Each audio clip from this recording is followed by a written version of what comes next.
नमस्कार दोस्तों, TET exam fever में एक बार फिर से आपका स्वागत है। फ्रेंड्स, इस वीडियो में हम लोग देखने वाले हैं यूपी डीएलएड फोर्थ सेमेस्टर के अंतर्गत आरंभिक स्तर पर भाषा एवं गणित के पठन लेखन क्षमता का विकास। फ्रेंड्स, इस वीडियो में हम लोग 2020 का प्रीवियस ईयर क्वेश्चन पेपर हल करने वाले हैं। तो चलिए वीडियो स्टार्ट करते हैं। सबसे पहला आपका प्रश्न पूछा गया था, छ त्र ज्ञ व्यंजन है। तो फ्रेंड्स, छ त्र ज्ञ व्यंजन है आपका, यह संयुक्त व्यंजन है। ओके, छ जो है आपका, छ ये आपका क प्लस स से मिलकर बना है, क प्लस स से मिलकर बना है। ओके, और त्र व्यंजन जो है आपका त प्लस र से मिलकर बना है, त प्लस र से मिलकर बना है। ओके, और आगे आपका ज्ञ, ज्ञ जो है आपका ज प्लस इ से मिलकर बना है। ओके, और आपका संयुक्त व्यंजन के अंतर्गत एक आपका स्र आता है, स्र, स्र जो है आपका स प्लस र से मिलकर बना है। ओके, तो इसको भी आप लोग ध्यान में रखिएगा, यहाँ से परीक्षा में प्रश्न बन सकता है। ओके, और आपका फर्स्ट ऑप्शन दिया गया लुंठित। तो फ्रेंड्स, लुंठित के अंतर्गत आपका आ जाएगा र। ओके, और उस व्यंजन के बारे में आपको पता ही है, तीनों स तीनों और आपका ह, ये उस व्यंजन के अंतर्गत आता है। ओके, और उत्क्षिप्त व्यंजन के अंतर्गत आ जाएगा आपका ढ और ड। ओके, इसको आप लोग जरूर से ध्यान में रखिएगा, उत्क्षिप्त व्यंजन, क्योंकि ये परीक्षा में प्रश्न यहाँ से बनने के चांस है। ओके, उत्क्षिप्त व्यंजन किसे कहते हैं, तो ड और ड ये उत्क्षिप्त व्यंजन के अंतर्गत आ जाएगा। चलिए अगला प्रश्न देखते हैं।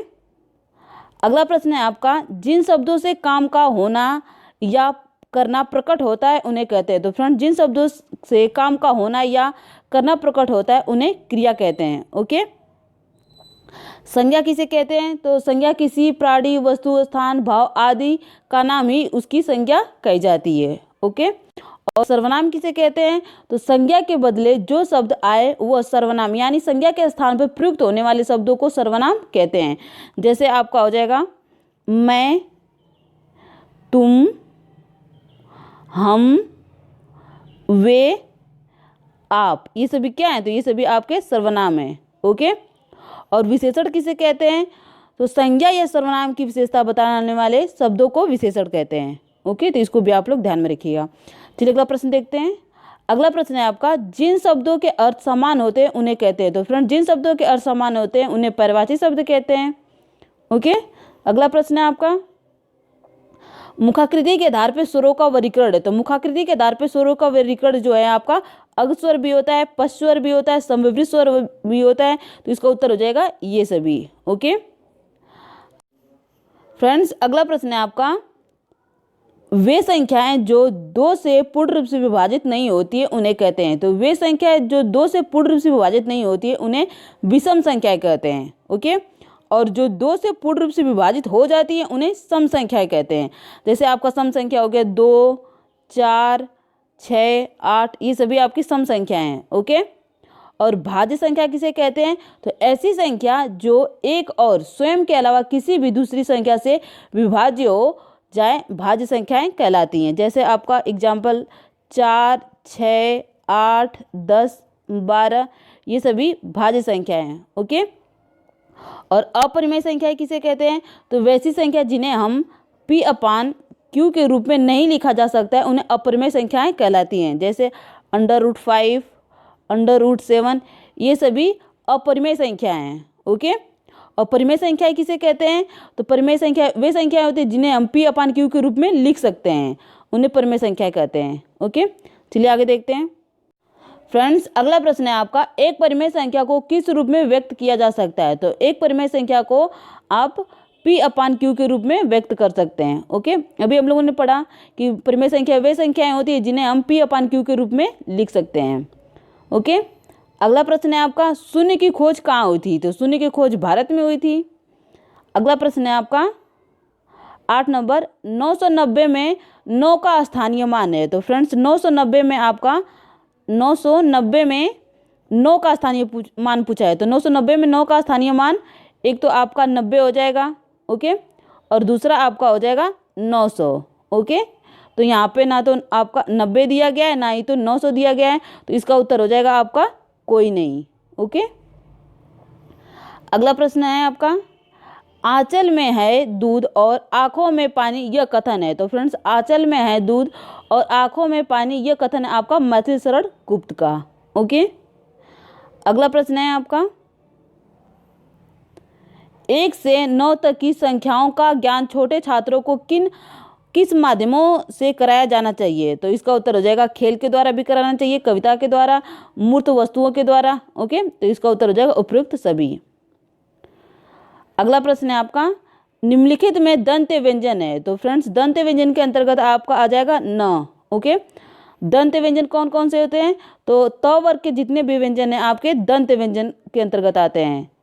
ओके, त, थ, द, ध, न, ये सभी क्या है? तो ये सभी आपके दंत्य व्यंजन है। ओके, अगला प्रश्न है आपका, सबसे छोटी सम अभाज्य संख्या है। तो फ्रेंड्स, सबसे छोटी सम अभाज्य संख्या 2 है। ओके, अगला प्रश्न है आपका, 22 गुणे 34 का गुणनफल है। तो फ्रेंड्स, आपको यहाँ पर गुणा करके बताना है कि 22 गुणे 34 का गुणनफल क्या होगा। ओके, तो चलिए देखते हैं। 22 गुणे 34, तो 4 दूने के 8। अब आपको पूरा गुणा करने की जरूरत नहीं है, क्योंकि अब आप ऑप्शन में देख सकते हैं कि इकाई की संख्या पर 8 कहाँ पे है। तो आप जैसा कि देख पा रहे हैं कि फर्स्ट ऑप्शन में ही आपका इकाई के स्थान पर 8 है। तो आपका जो पहला ऑप्शन है ये सही है। ओके, अगला प्रश्न है आपका,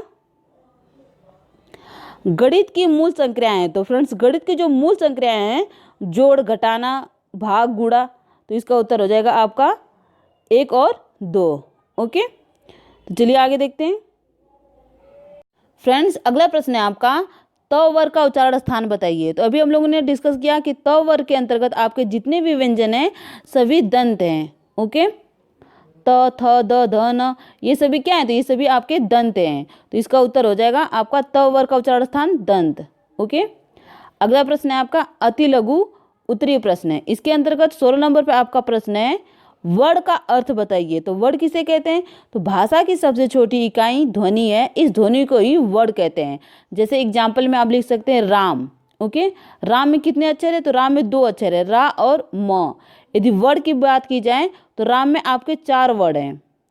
यदि वर्ण की बात की जाए तो इसमें 4 वर्ण हैं, र और इसमें आ की मात्रा है, और म इसमें अ की मात्रा है। ओके, तो इसमें 4 वर्ण हैं और कितने अक्षर हैं? 2 अक्षर है, रा और म। ओके, चलिए आगे देखते हैं।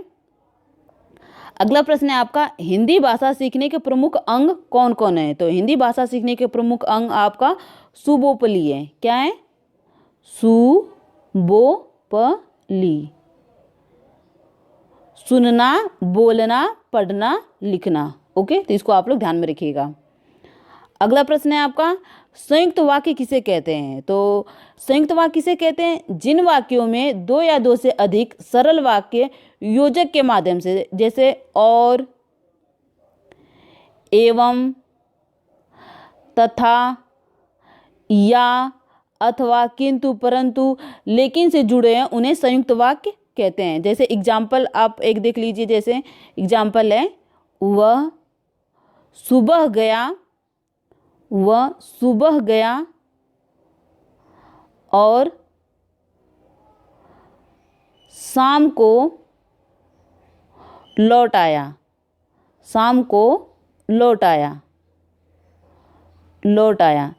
तो फ्रेंड, जैसा कि आप देख पा रहे हैं यहाँ पे योजक के माध्यम से ये वाक्य जुड़ा है। तो आप देखें कि किंतु, लेकिन, परंतु, अथवा के द्वारा यदि वो वाक्य जुड़ा है तो उसे संयुक्त वाक्य कहते हैं। ओके, जैसे एग्जाम्पल, वह सुबह गया और शाम को लौट आया, तो यहाँ पे योजक के माध्यम से जुड़ा है और। ओके, तो ये आपका संयुक्त वाक्य होता है। फ्रेंड्स, अगला प्रश्न पूछा गया है, कहानी शिक्षण से आप क्या समझते हैं? तो इसमें आप लिख सकते हैं कि कहानी का मुख्य उद्देश्य छात्रों का मनोरंजन करना व आनंद प्रदान करना है। कहानी के माध्यम से छात्रों में कल्पना व तर्क शक्ति को विकसित किया जा सकता है। छात्रों की साहित्य में रुचि विकसित किया जा सकता है।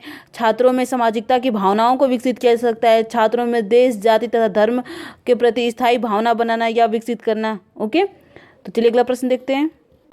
सौभाग्य का विलोम शब्द लिखिए। तो सौभाग्य का विलोम शब्द हो जाएगा आपका दुर्भाग्य। ओके,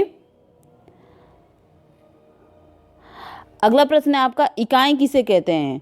तो आपको पता ही है कि इकाई किसे कहते हैं? एक से वस्तुओं के समूह में से किसी एक वस्तु को उस वस्तु के समूह की इकाई कहा जाता है। जैसे एग्जाम्पल में आप लिख सकते हैं 136। 136 में आपका 6 इकाई है, 3 दहाई है और 1 सैकड़ा है। ओके, इसी प्रकार से आगे प्रश्न आपको पूछा गया था, अंक का स्थानीय मान किसे कहते हैं। तो यहाँ पे आपका स्थानीय मान के बारे में पूछा जा रहा है।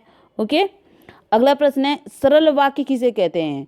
सरल वाक्य के बारे में आपको पता ही है, जिन वाक्यों में केवल एक ही उद्देश्य और एक ही विधेय होते हैं उन्हें सरल वाक्य कहते हैं। या आप कह सकते हैं वे वाक्य जो सिंपल होते हैं, बिल्कुल सिंपल, जो सरल सेंटेंस, बिल्कुल साधारण जो वाक्य होते हैं उन्हें सरल वाक्य कहते हैं। जैसे मुकेश पढ़ता है, राम पढ़ता है, राम ने भोजन किया, ये सभी क्या है, तो ये सभी आपके सरल वाक्य होते हैं जिसमें सिर्फ एक क्रिया होती है, उन्हें सरल वाक्य कहते हैं। ओके फ्रेंड्स, अगला प्रश्न पूछा गया था आपसे, विकारी शब्द किसे कहते हैं। तो जिन शब्दों के प्रयोग में लिंग, वचन या कारक के कारण अनुसार परिवर्तन आ जाता है उन्हें विकारी शब्द कहते हैं।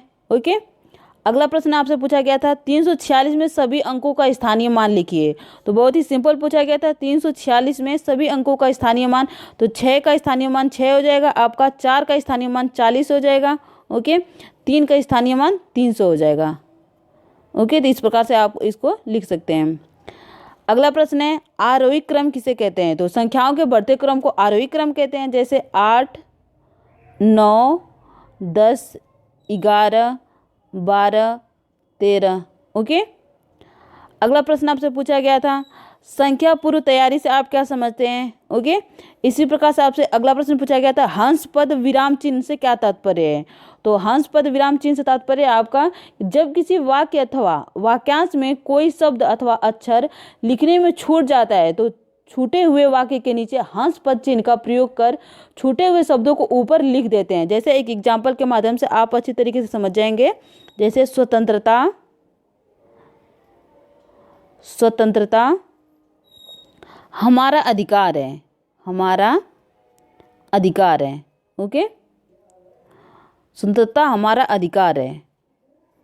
तो यहाँ पर आप भूल गए लिखना, यहाँ पर आपको हंस पद लगाना है और ऊपर लिख देना है कि स्वतंत्रता हमारा जन्मसिद्ध अधिकार है। ओके, जब यदि आप कोई वाक्य लिख रहे हैं, यदि वाक्य में आप लिखते समय कोई शब्द भूल गए तो वहाँ पर आपको इस प्रकार से हंस चिन्ह का प्रयोग करना है और वहाँ पर आप जो शब्द भूल गए उसके ऊपर लिख देना है। ओके, हंस पद को ही त्रुटिबोधक चिन्ह भी बोला जाता है। ओके, तो इसको आप लोग ध्यान में रखिएगा। चलिए अगला प्रश्न देखते हैं। अगला प्रश्न पूछा गया था, आकाश के 3 समानार्थी शब्द लिखिए। तो आपको पता ही है आकाश के 3 समानार्थी शब्द, नभ, गगन, अंबर, व्योम, अंतरिक्ष, आसमान, ये सभी आकाश के समानार्थी शब्द हैं। ओके, अगला प्रश्न आपसे पूछा गया था, प्राकृतिक संख्या किसे कहते हैं। तो गणित में 1, 2, 3, 4 आदि संख्याओं को प्राकृतिक संख्या कहते हैं। ओके, जैसे आपका 1, 2, 3, 4, 5, 6, ये जो आपकी गिनती ये सभी क्या है, तो ये सभी आपके प्राकृतिक संख्याएं हैं। ओके, 1, 2, 3, 4, 5, 6। ओके, लघुत्तरीय प्रश्न के अंतर्गत पूछा गया था, श्रवण कौशल के उद्देश्य बताइए, कविताओं के प्रकार बताइए। इसी प्रकार से आपके आगे भी और प्रश्न हैं। ओके, तो फ्रेंड्स, इस वीडियो में हम लोग बस केवल बहुविकल्पीय और अति लघु प्रश्नों को देखेंगे। ओके, तो आज के लिए बस इतना ही। यदि आपको ये वीडियो पसंद आती है तो प्लीज़ जल्द से जल्द लाइक, शेयर, सब्सक्राइब कीजिएगा। धन्यवाद।